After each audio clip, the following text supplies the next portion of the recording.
Thank you.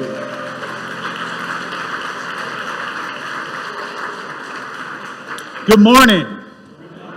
Welcome to All Souls. Welcome to The Point, our Humanist Hour. Every week, we're starting a little late. You'll see why in a few minutes, because today is a very special Sunday morning. We are saying goodbye, and we are celebrating the wonderful presence for 17 years at All Souls of the Reverend Gerald Davis, who's going to give our message.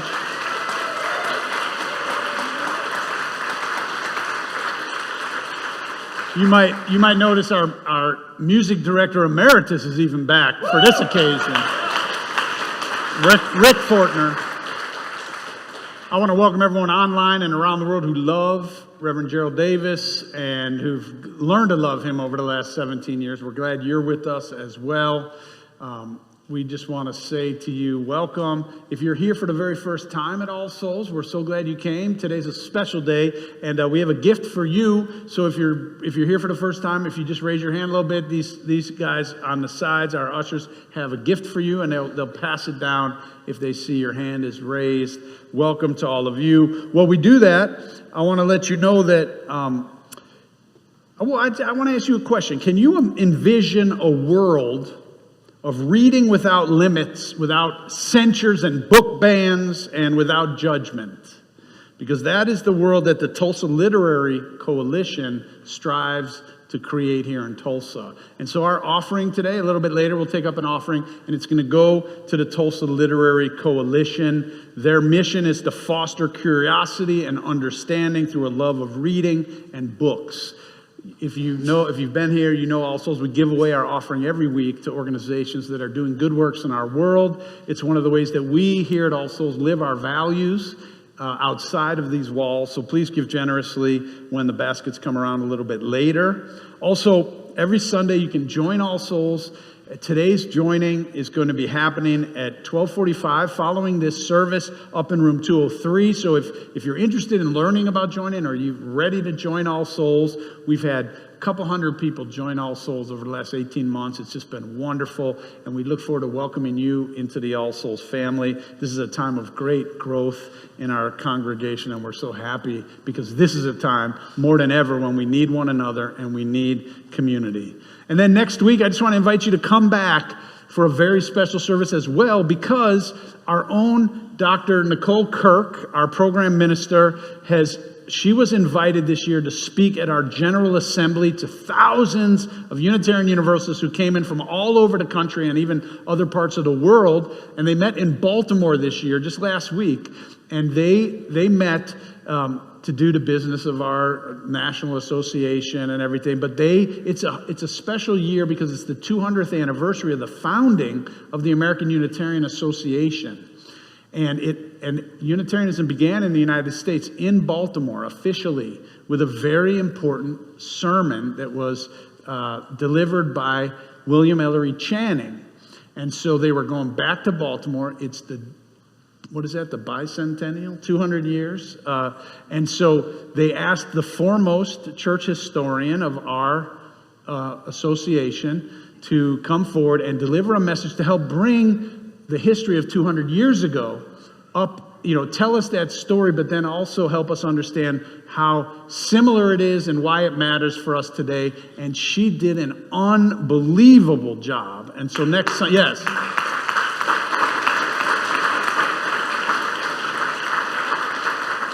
And so next Sunday we're gonna have a service, and Dr. Kirk's gonna be here, and Randy and the rest of us, and yet for the message we're gonna project that message that she delivered before those thousands of people, so you can see the reaction of the crowd and see her in that moment when she delivered such a historic message. And so don't miss next week as well. At this time, I'd like to welcome Randy Lewis, our assistant minister, to come forward and lead us in our covenant and opening. Yes, our covenant is printed in your order of service. Love is the spirit of this church, and service is its law.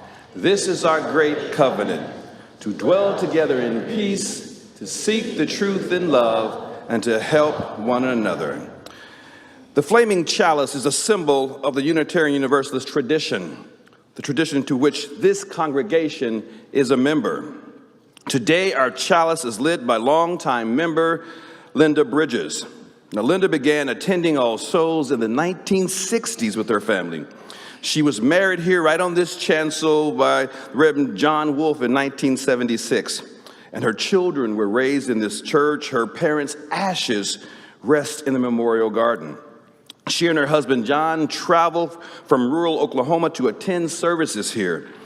Linda remains active through our All Souls Reads, which she stands alongside Reverend Gerald. We welcome Linda.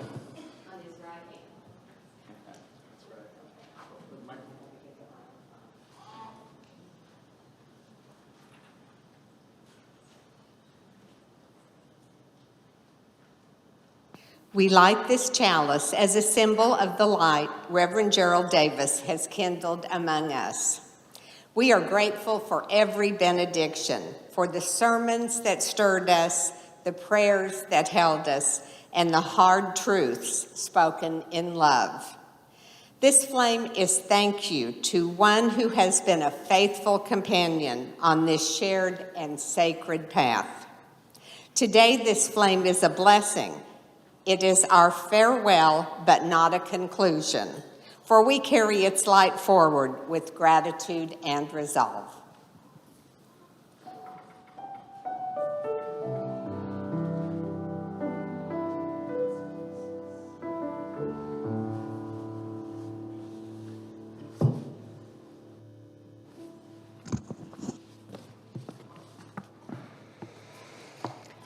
Bits and pieces, pieces and bits. People important to you cross your life, touch it with love, and move on. There are people who leave you and you breathe a sigh of relief and wonder why you ever came into contact with them. And then there are people who leave and you breathe a sigh of remorse and wonder why they had to go and leave such a gaping hole.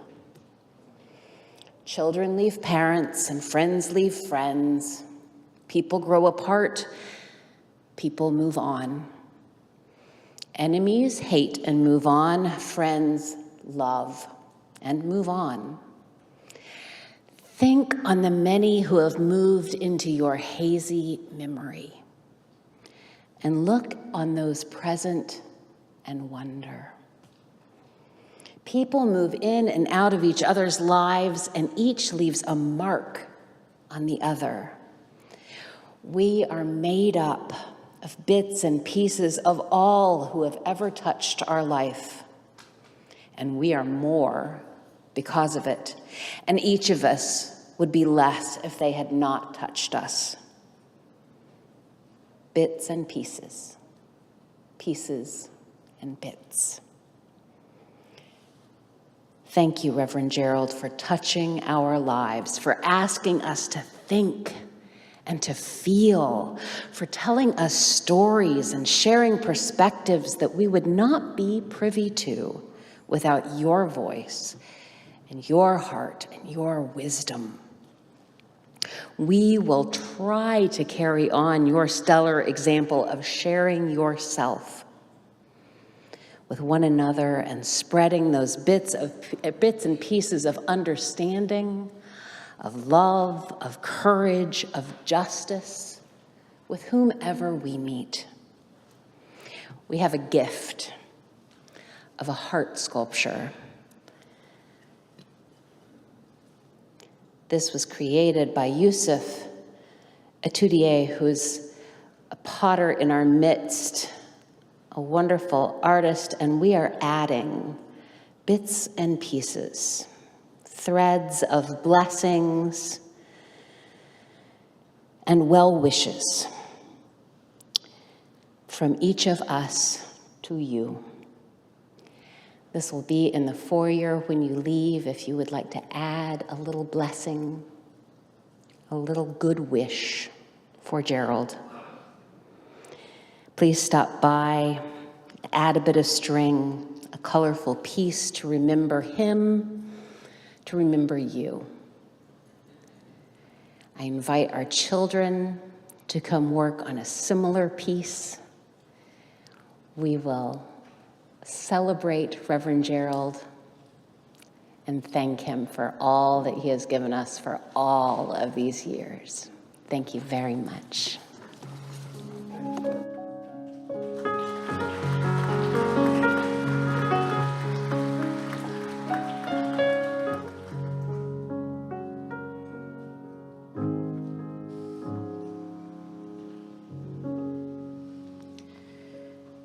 Today, we honor the mystery of the complexity of life. We acknowledge that life is never static and that change is the only permanent thing that we are present with, day in, day out, year after year. Yet, we do not traverse this path of life alone. We are grateful for being a part of this community to share our life's transitions, both joyful and painful. May each find the strength we need in the hour we need it most.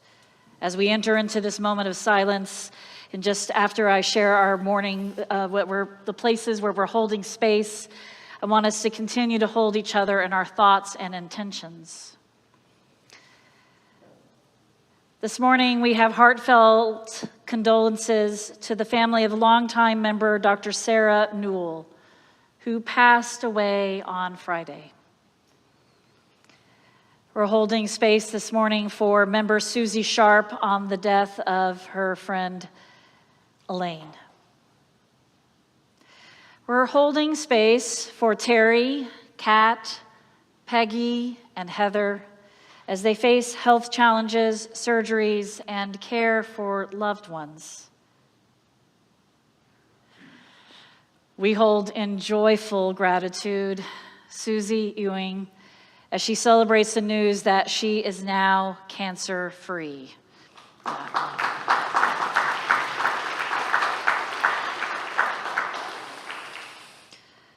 This morning, we hold space for Lisa Coates' mom, Carolyn. And we hold space in gratitude for Gerald Davis with the thanks for his presence and contributions to this community.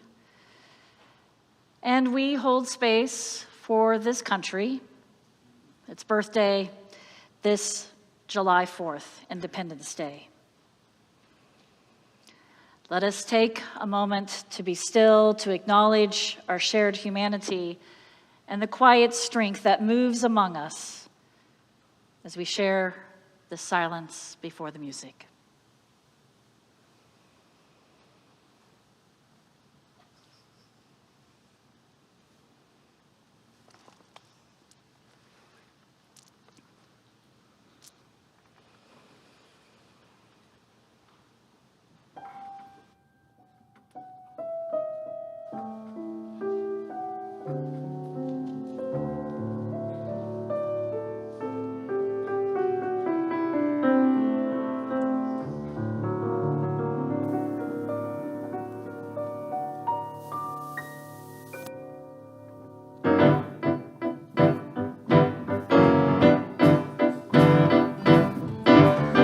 L is for the way you look at me.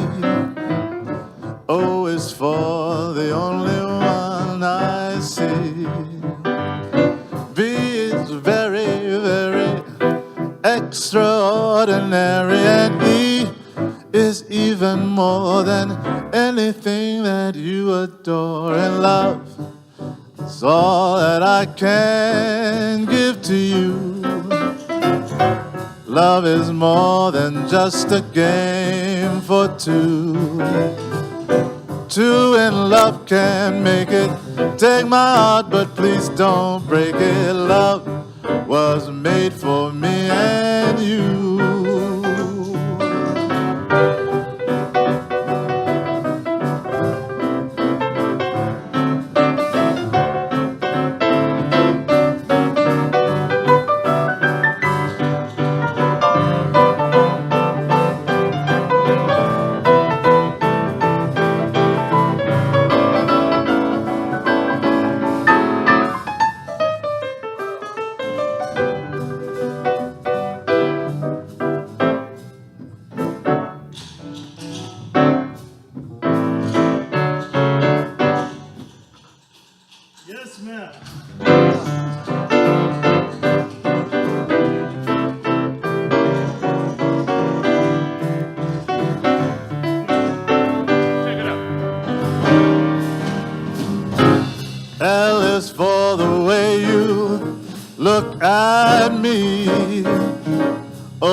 anything that you adore, and love is all that I can give to you.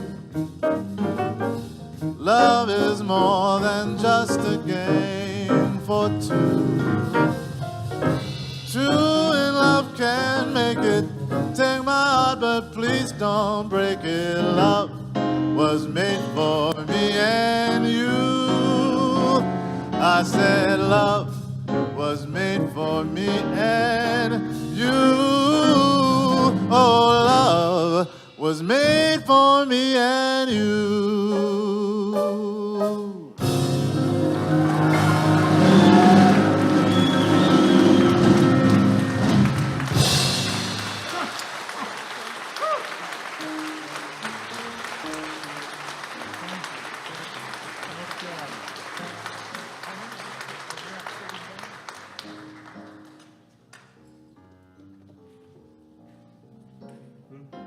Well, thank you all. Good morning, people.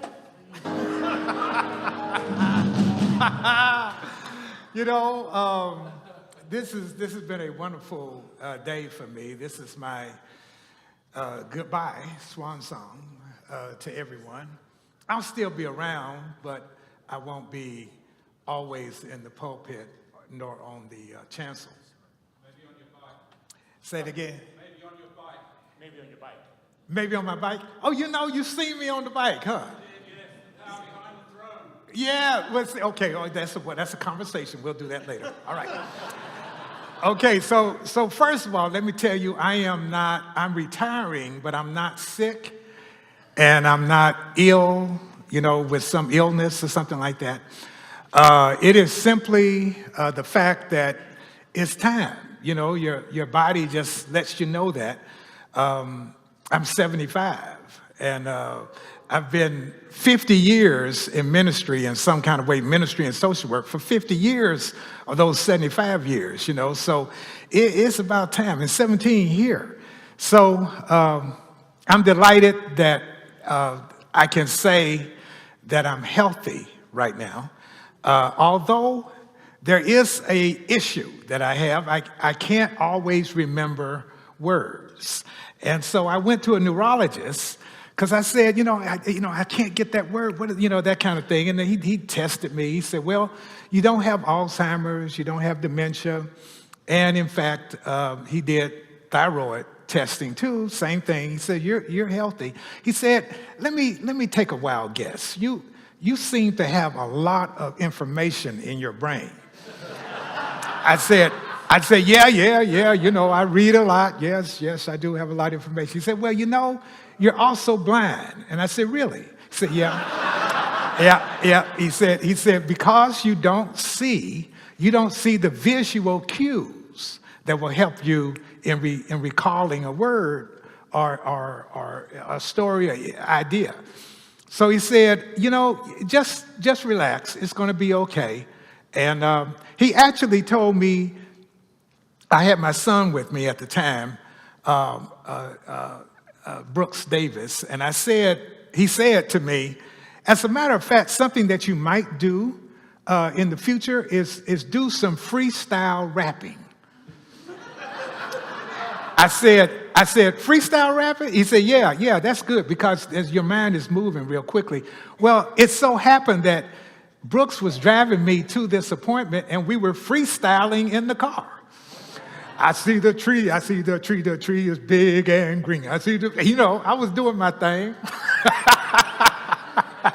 So I'm trying to allow myself a little bit of levity because it's difficult when you can't recall words. I've been here, as a matter of fact, and I couldn't recall, and I asked Reverend Marlon, and he went to the book to get it. That's embarrassing, church. That's embarrassing. But that's kind of going on. But that's not a big deal. But that's the only thing that's happening. And I'm appreciative of the fact that I have a good health and that other than not remembering words, I'm pretty good. So that's one thing. Well, This is my farewell, my swan song. So I wanted to go back to the beginning, like how I became a minister in the first place. When I was at the University of Tulsa, my senior year, getting ready to graduate, I didn't know what I wanted to do. I didn't have an idea. So I was kind of like, well, I could, but then again, things were going on. The war was going on. A lot of stuff was happening. And I was like, I don't know. It's a big world out there. What do I do? Well, a friend of mine told me, his name is Thad Holcomb. Thad Holcomb was the director of Canterbury Center for United Ministry. It's now called the Little Blue House. And all the misfits and the crazies, we went over there to Canterbury Center, and we had a good time. It wasn't just good time, but we did some good things. We did social justice things. We had a crisis center, all kinds of good things like that. Well, Thad said, well, you might want to, you don't know what you want to do, you might want to come with me to Ghost Ranch and Abiquiu. See, I did have options, though. I had first of all, an option. I was doing, I was in a social work class, and I was doing my placement at the Juvenile Bureau, and the people there said, we can give you a job right now. You're doing a great job. We want you to do that. Well, I wasn't quite sure that that's what I wanted to do. My brother was an attorney, and he wanted me to be a lawyer, so he wanted me to go to law school, and the law school was actually recruiting me. And they took me to classes, and I met the dean, and I said to the dean, do I have to take the law school admissions test? He said, yes, you have to take the LSAT. He said, but we want to give you a scholarship. We want you to come to this law school. So I had that option. And then my major was economics, and Dr. Lyle Owen was my favorite economics professor. And I saw him on the U. That was that big area, if you remember the way TU was laid out, right off of Delaware, just east of Delaware. And I was walking across campus, and Dr. Owen caught me and said, he talked like this. He said, Gerald? I said, yes, Dr. Owen. He pulled out this envelope and said, this is a tuition-free entry into State University of New York to get your MBA. I want you to get your MBA. And I said, Dr. Owen, I appreciate that, but I don't want to get an MBA. He said, okay. He put the envelope back and walked away, So I had those options, Juvenile Bureau, law school, MBA in New York. So I didn't know what to do, and Thad's idea came back to me, well, go out to Abiquiu, New Mexico, to Ghost Ranch, and just chill, and maybe something will happen. Well, I did. I went to Abiquiu, New Mexico. We were the staff for the conference center. And I brought my saxophone. So I would go down into the arroyo. That's a dry creek bed. The great harmonics going on there, great sounds. And I would play my saxophone by myself, and the sounds would bounce off the walls. And I was doing that. Well, I finished one time. I was putting up my saxophone, putting it into the case. And I felt this voice. I say felt because people ask me if you heard it, was it a male or a female? And I don't, it wasn't like that. It was more like it came from inside. But this voice said, I love you. And, that freaked me out because I thought, am I losing my mind? I was just blowing my horn. What did I do, And then I was scared. And then I heard this voice that said, do my work. Well, at this point, I'm crying because I don't know what this is, and I'm scared. So I went back up to my room, and nobody was around. Usually staff were all young people. These were young people from all over the world. And usually they're hanging out, talking, nobody was around.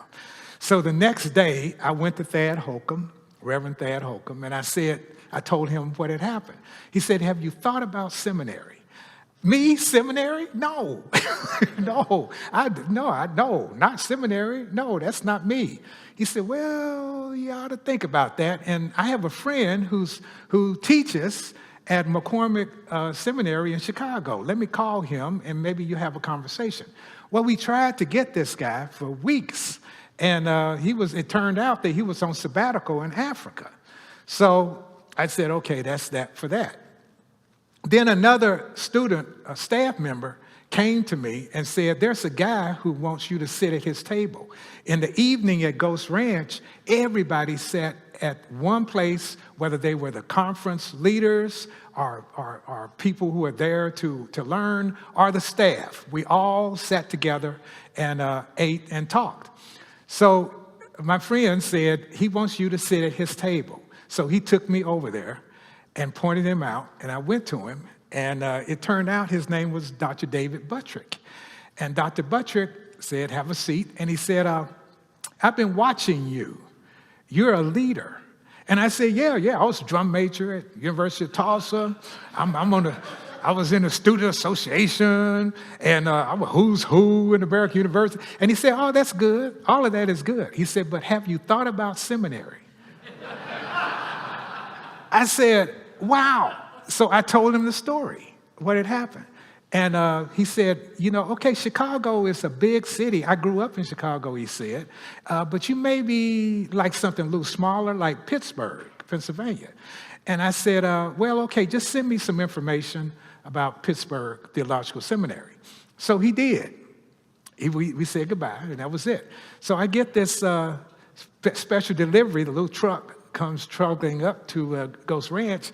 They find Gerald Davis, and I get this letter, special delivery letter from Pittsburgh Theological Seminary, and it says, Dear Mr. Davis, on the recommendation of Dr. David Buttrick, we're offering you a full tuition scholarship for Pittsburgh Theological Seminary. And I said, wow. So I found Dr. Buttrick, and I said, I get this letter. He said, yeah, and when you get to Pittsburgh, call me, and I will pick you up and take you to my house, to our home, my family, and then we'll drive you to the seminary. So I said, okay. So after spending time at Ghost Ranch, I got in my car, drove back home, and I told my parents, told my dad, I'm going to seminary, Dad. And he said, really? He said, now my father was the son of a minister. And he said, are you sure?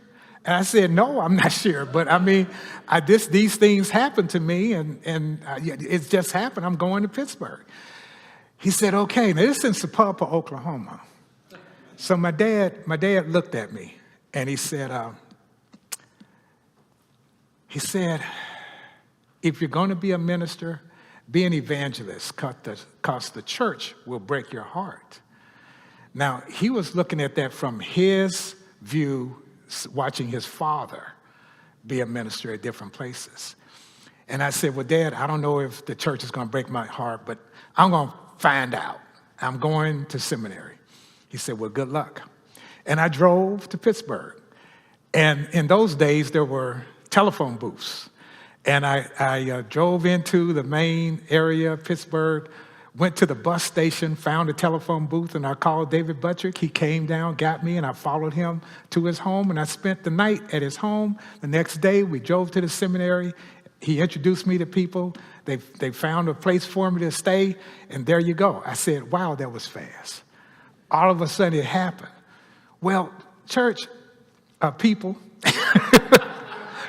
when things like that happen, there's no reason that you can just go back and say, this is why it happened. I don't know to this day, but it happened, and I wound up at Pittsburgh. Well, around that time, Pittsburgh was a little small Presbyterian seminary. Our most famous alum was Fred Rogers. You may know him as Mr. Rogers' Neighborhood. He was a seminarian. He was a minister. He had graduated from Pittsburgh Theological Seminary. So that was the most famous person who went there. It was a small little Presbyterian place, but they began to change. They had a new president and a new dean of faculty, and they said, we'll be open to the world. So they recruited folks from the West Indies, folks from Africa. They hired a guy who went through HBCUs, historic black and college universities, He went all through the South, and he got black folks. That seminary was melanated. I'm telling you, we had folks from I had folks from Ghana, folks from South Africa. That South African didn't stay long though, because that was when apartheid was going on, so he had to go back.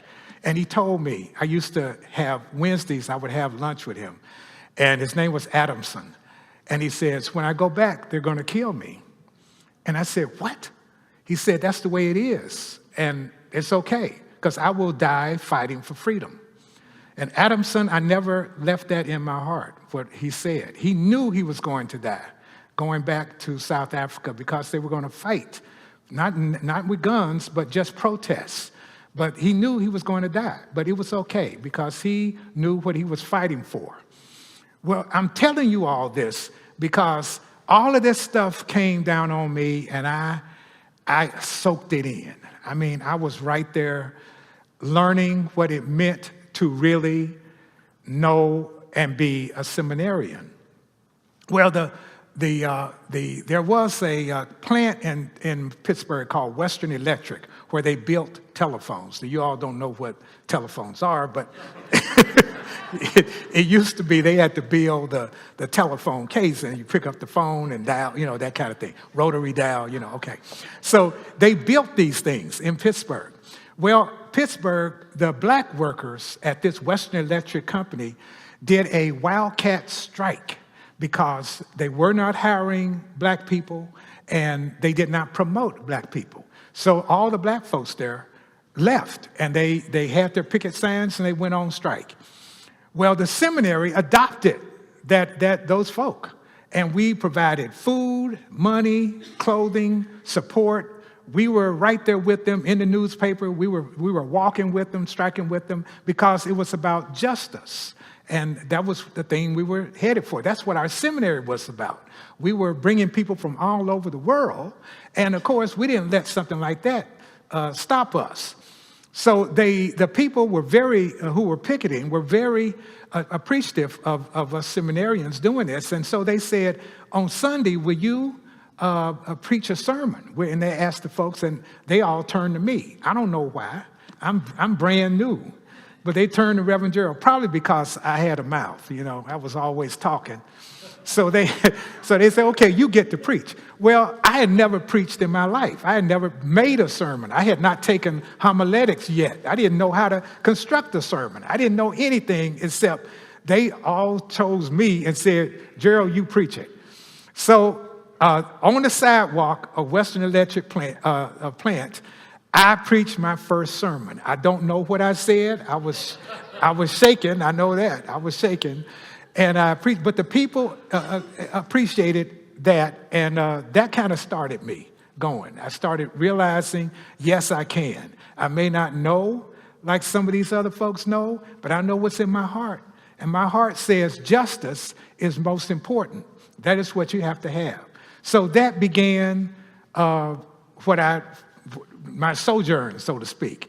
I finished seminary, and I got a master's in social work because I did a joint program, so that it would take 5 years ordinarily, but it took 4 years because they accepted each other's credits. So I have a master's in divinity and a master's in social work. And at the end of all that, the president of the seminary chose the speaker to speak at the last chapel. And usually that's an honor given to good students. I won't say I was a good student, but I definitely was out there. And so the president, William Cato, chose me to be the speaker. And I spoke about the things that brought me to that seminary. I spoke about the call to justice. You see, I believe that when we talk about what is required of us, I go back to the Hebrew scriptures. I go back to the Hebrew scriptures of Micah, 6th chapter, 8th verse. I go there because the word is, what does the Lord require of you? What does he require of you? Now, whether you believe or not believe, that's not important right now. What's important are these words that say requirement. So I'm looking at that. And what is required, the very first thing is do justice. It's not about all the things, dress real nice. It's not about that. It's not about be on time. You hear that? It's not about, no. It's about, are you doing justice? Do justice. It's not about anything other than do justice. I had that word spoken to me on my heart that says, do my work. That's the work, justice. Why do I focus on justice? Because it's not only in the scripture, it's in our life. There are people who are treated wrongly. They didn't do anything but be who they are. And because of that, they are treated wrong. We have a country that enslaved folks and killed the indigenous people who were here, and then they say we discovered America. You know, that is not true. But what is justice is to tell the truth. So if you tell the truth, you're doing justice. Now, also, cherish doubt. Cherish doubt. We have a affirmation in our hymnals, number 650, that cherish the doubt. Why do we cherish doubt? Robert T. Weston, who wrote this affirmation, says, cherish doubt because doubt is attendant to truth. He said it's just like a staff to the blind. It's attendant to truth, attendant to truth. If you are doubting, then you're trying to find the facts. And that's what we have to do. When we're doing justice, we're looking for facts. And the facts are people who are up against the wall because they are poor, because they may be melanated, because they're not on the right side of those executives in power. And so just injustice is done to them. Yes, I'm going to get political right now because it's important. Is that telling me I got to hurry up? Okay. Well, here's the thing, because I have to talk fast, but I want you to hear what I'm trying to say. It's not about, okay, this is my political party and I support my political party. I'm not talking about parties. I'm talking about justice, what is right. And what is right is that you don't do to people who are trying to help. You help them, people who are trying to do what they're trying to do. I'm not talking about the folks who may be putting a gun to your head saying, stick them up. But I'm talking about there's something about that person that needs help. But maybe that's not the time to give them help. But what is important is that we realize there are people out here who need us to help them. That's justice. I love the fact, and I go around and tell people what you do here when you give away your offering. I think every congregation should do that because when you're helping other folks, you're doing justice. These are the people who need. So doing justice is the number one requirement for my understanding of what is required of me as a human being on this planet, doing justice. The second thing is love mercy or love kindness. Now, it's not hard to love kindness, is it? But sometimes we do that. In the same field of justice, we ignore people who need our help. Not this congregation. Not this congregation, because this congregation understands that, yes, help is, we're here. I have friends here. Joe Nuri, are you in here? Maybe not. Right, Joe Nuri put together a whole assembly line of people putting bags of food together to give to other folk. And I said, Joe, I want to help. Blind man wanted to help. Joe didn't say, but you blind, you can't do that. He said, come on. And he got me in that line. He showed me how the bags go. And he said, all you got to do is put 2 sacks in this bags and then move it on down the way, which I did. I had a good time because everybody doing it was enjoying doing it. So part of that is that Joe made it affable, that we want to do that together. But the other part is that you knew you were loving kindness. You were doing kindness, loving mercy. You were helping someone who didn't have food. And okay, let me say this. Anybody who would cut SNAP benefits, which is food, it's just outlandish.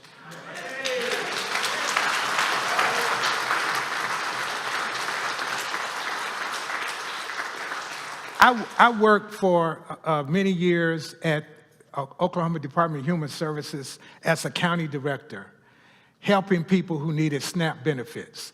I received the telephone calls when people said, I can't get my benefits, I don't have my benefits, I have my children. I had heard that voice. I know how those voices sound. We're talking about food, people. We're talking about food. If you can't help people and you're going to cut SNAP benefits because you want to balance the budget, or you want to cut Medicaid because you want to balance the budget, and this is what people need. That is heartless. That is heartless. So that's not doing kindness. That's something that, you're in trouble. That's what I would say. That's what I would say. Because doing kindness is the second requirement. Then the third requirement is walking humbly with your God. Now, I call God spirit of life and love. I don't see a white man up there saying, I'm God. I can't go there. I can't go there. I can't go there. But what I do is that I know in you is this spirit of life and love. Every single one of you are those people that we call gods. That's you. You're gods. You're the spirit. You have the spirit of life and love, and it's all in you. People who have that discernment, they can tell. They can tell folks who have that understanding, and they can talk to them. Now, sometimes folks take advantage of that. I was coming out of my church over at a Restoration the other Sunday, and there was a guy out in the parking lot, and I was with my administrative assistant, and she had dealt with him before, and he said, all I need is $3 to put gas in my car so I can go home. I ain't going no further than that, just $3 to put gas in my car. Well, I said, well, I got $3. So I pulled out 3 singles and gave it to him. And I said, where are you going to get the gas? He said, Quick Trip. I said, okay. So we got in my assistant's car, waited a little bit. We drove up to Quick Trip. His car wasn't there. And I said, I didn't feel bad about it. Not just because it's $3, but because whatever it was that was on him, my assistant told me in the past he has asked for money and we don't give him money. But the point is that he has something that is keeping him asking those questions. Now, I believe that young man right there, because I did trust him, is going to, whether he believes in me or not, I believe that spirit of life and love united with him because he created a world that is difficult right now for him. And so I gave him $3. That was just $3. It wasn't $300. That was $3. So my thinking is okay. Now, some people don't give money like that, and I understand why you don't. I understand. But I did, and I felt pretty good about it. Because that's the other thing. It's not about what they do with it, it's what you gave. It's you giving. You trusted him to be truthful. If he's not truthful, that's going to come back on him. But the spirit of life and love is in us. It is in all of us. My secretary used to say, well, assistant, administrative assistant, they're not secretaries anymore. My administrative assistant said, Reverend Gerald, you need to learn how to be humble. And I said, probably, but it's difficult for Reverend Gerald to be humble because I like to talk a lot. And when I talk a lot, I like to challenge people to go do their very best. And so, but she said, no, but people can hear you better if you are humble about who you do. So I play about I'm all this, but I'm not. I'm blind. And you would say, well, Reverend Gerald, you need people, and I do need people. But just because I'm blind doesn't mean I need to be humble. You would say, you would think he would, but I'm not. So, I have found myself many times outside walking with my cane, and people in Tulsa, Oklahoma say, do you need any help? It's a wonderful thing. The folks ask whether I need it or not. They ask, do you need any help? Because Tulsa is a loving kind of place. So I usually say, not right now, but we'll see. We'll see. So, the point I'm trying to get to right now, people, that I want you to understand is that whether you believe there is a God, believe that you are God, first of all. Believe that God is in you, that life and love that is in you. If you had a bad experience with all that like this, I understand. But right now, what we're talking about and what we need to know is that we are required to do the justice, to love kindness, and to walk humbly with each other. How about that? If we're humble with each other, trying very hard to be humble and not to be crazy about who we are, I think we can make it. So I just got a few more words, and then I'm going to sit down. Just a few more. Number one is that this has been a delight of my life to be part of All Souls. When Marlon invited me to come over here, New Dimensions had just arrived. And Marlon said to me, he called me up and said, Reverend Gerald, we have New Dimensions here, and I don't have any black people in leadership. Would you please come by and preach a little bit and teach a class now and then? I said, sure, brother, I'll do that. And it has been a delight in my life to be here all of these years, being with you. And as we grew together. And you learned a whole lot from me. I learned a whole lot from you. It is important for us to remember that we are interdependent people. We need each other. This is not about, yes, thank you. We cannot get crazy and say DEI means that the good white folks are being put down, because that is crazy. This is about, and don't get the okie doke. Don't go for that. Diversity is good. Equity is wonderful. Inclusion is necessary. We need to have that.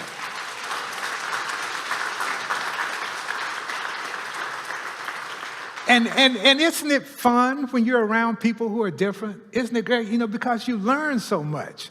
You learn and you say, well, I can do that. And because people want to share who they are with you, and you share that's the whole point. When we live and we're interdependent, then we grow and we get strong. And that's the strength that will deliver us into everything that is wonderful. Thank you so much, my people.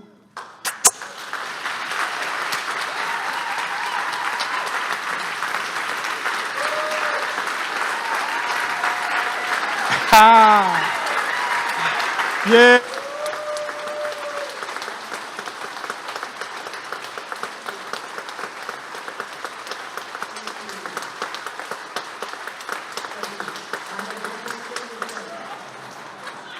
I have one thing to say, and that's a toast.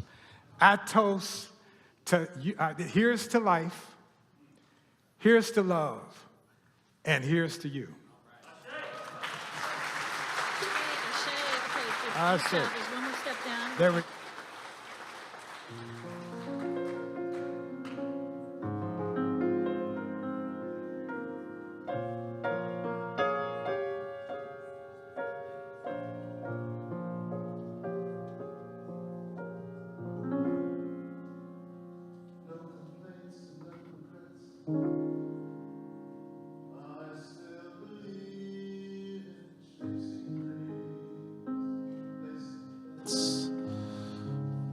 For I have learned that all you give is all you get.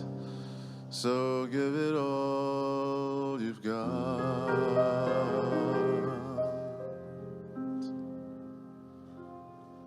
Had my share, drank my fill, even though I'm satisfied.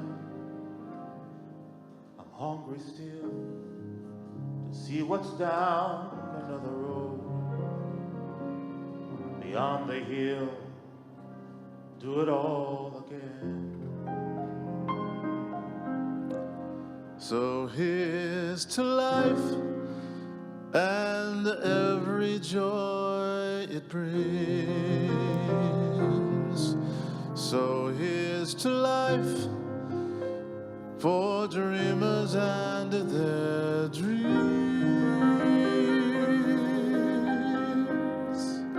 Funny how the time just flies, how we can go from warm hellos to sad goodbyes and leave you with the memories you memorize to keep your winters warm. There's no yes in yesterday, and who knows what tomorrow brings or takes away. As long as I'm still in the game, I want to play for laughs, for life, for love. So here's to life and every joy it brings. Here's to life for dreamers and their dreams. May all your storms be weathered, and all that's good get better. Here's to life, here's to love, here's to you.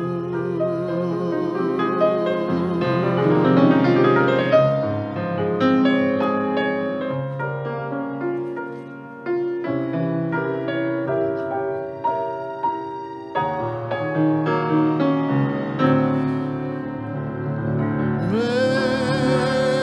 all your storms be weathered, and all that's good get better.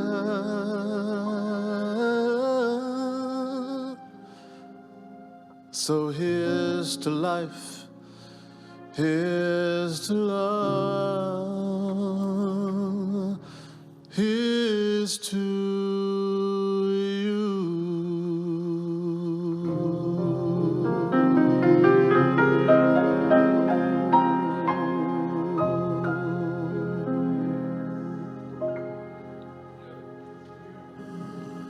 Beautiful. Yeah.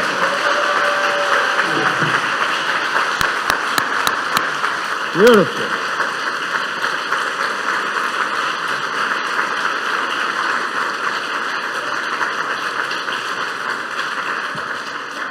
That is Booker Gillespie and Rick Fortner and David Smith. Yes, thank you all. Before we do this offering for the Literary Coalition, we have a little offering for Reverend Gerald Davis. Gerald, please come over. Please come over. I'd like to present you with a few things this afternoon now. The first is a citation of distinguished service and ministry. And it's framed, it's got the All Souls seal, and I hope it will hang on your wall for long years to come. Here's what it says. Presented to the Reverend Gerald Lynn Davis. You have served All Souls Unitarian Church in Tulsa with vision, heart, soul, and gladness from 2008 to 2025. Your investment in the lives of others has made a profound impact on many people. You've given hope and encouragement, devotion, and love. You've supported the growth of this congregation in its pursuit of justice and inclusion. Your tenure has left an incomparable mark and has been exemplified by your dedication to the Unitarian Universalist ministry and the institution of All Souls and the people of Tulsa, Oklahoma in ways that will live on for years to come. Your record of accomplishments at All Souls and beyond are significant and noteworthy over these years. You consistently participated in worship, offering heartfelt prayers, prophetic words, and inspiration through dramatic changes in our society, culture, and major world events. You were a founding member of our intercultural bridging team, fostering deeper trust across lines of race, ethnicity, theology, class, sexual orientation, ability, and more. You offered leadership in our racial caucus groups, including our Mosaic and Shades programs, creating space where people of color found belonging and empowerment. You provided pastoral care at times of trial and tragedy in the lives of our members and staff, officiating rites of passage and being a source of comfort and grace in moments of loss and transformation, including my own life and my own family. So thank you for that. You facilitated a monthly book discussion group centering marginalized voices, deepening our collective commitment to anti-oppression and the liberation of all people. You heard the need and had a vision which led to the formation of the United League for Social Action, Tulsa, a group that focuses on transparency and accountability in law enforcement. All the while, you continued to serve as the senior minister of the Church of the Restoration Unitarian Universalist on historic Greenwood Ave, amplifying Unitarian Universalist values and sustaining a vital home for other faiths and the work of justice in North Tulsa. Your theological commitment to a 21st century interfaith ministry that includes all people as children of God is an example of the best of what it means to live a religious life of service and devotion. You have not only held these commitments faithfully, you've lived them and you've helped others to live them. Therefore, in recognition of your distinguished service to all souls and to the civic communities of Tulsa, Oklahoma and beyond, the Board of Trustees and our senior minister on behalf of our entire congregation are delighted to confer upon you this citation of excellence and distinguished service in ministry with gratitude upon the successful completion of your ministry with us on June 29th, 2025, with blessings and abiding respect from the senior minister and signed also by the president of All Souls. Thank you very much.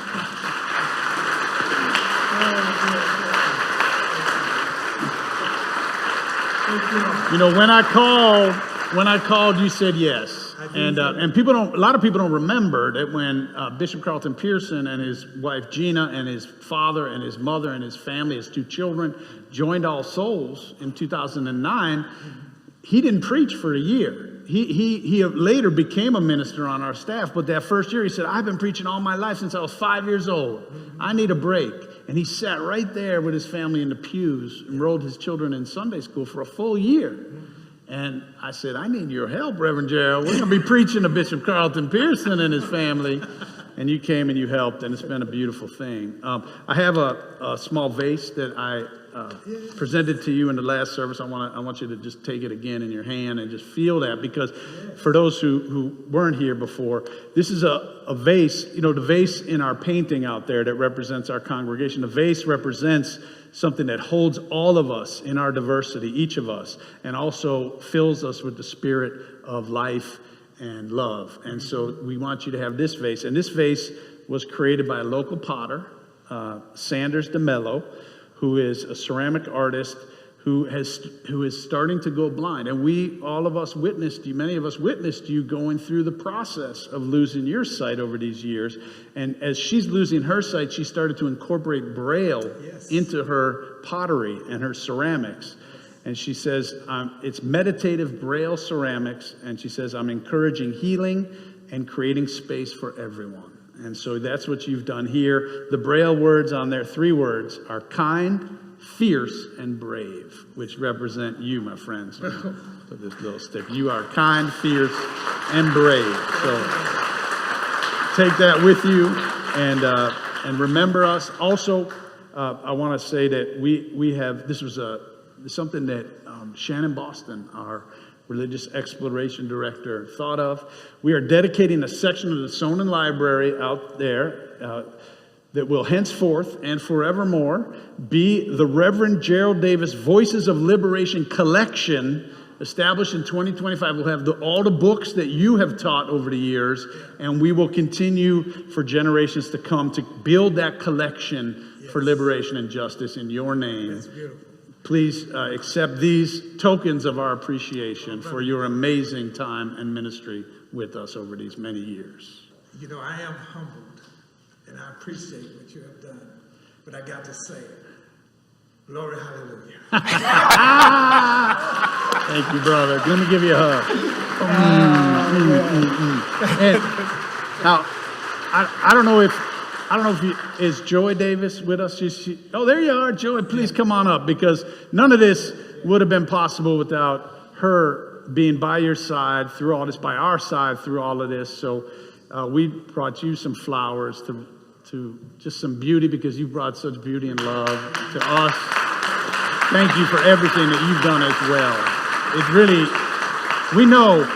I know what it takes to be a pastor and a minister in this community, in this world, and in this congregation, and it's very difficult to do without somebody by your side, and you have just been amazing and a leader in your own right, and we're just so thankful to you, to both of you. Let's give them both a big round of applause, and thank you with love. Can I give you this? Thank you so much. All right, good. Before we go, I want us to take up an offering for the Literary Coalition, and then we will leave. But we've been so filled. Let us give back. We know what reading has meant to Reverend Davis, and there's lots of cake after the service, so you can fill yourself up with some cake in Reverend Davis's name.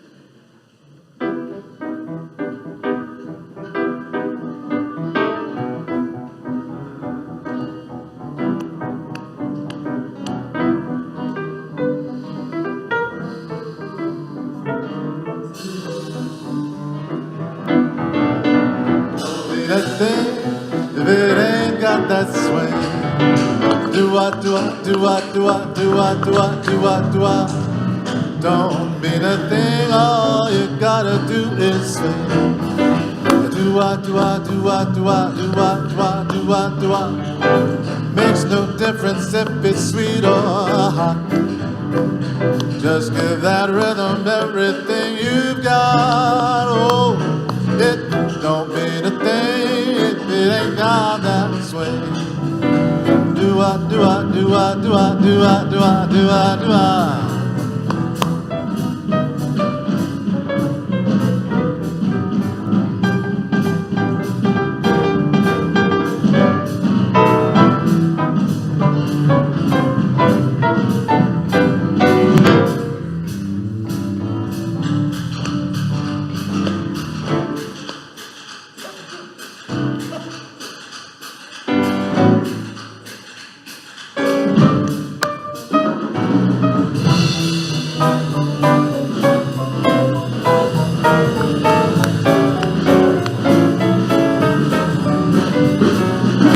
Don't mean a thing if it ain't got that swing.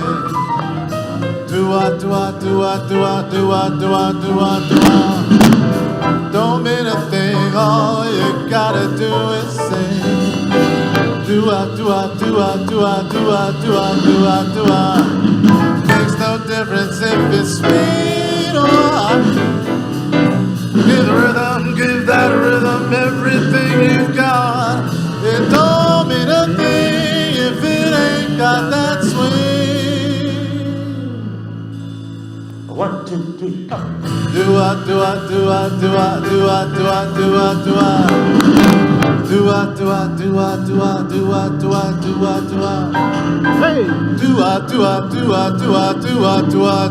Do-ah. Hey! Hey! Beautiful. All right, Reverend. All right.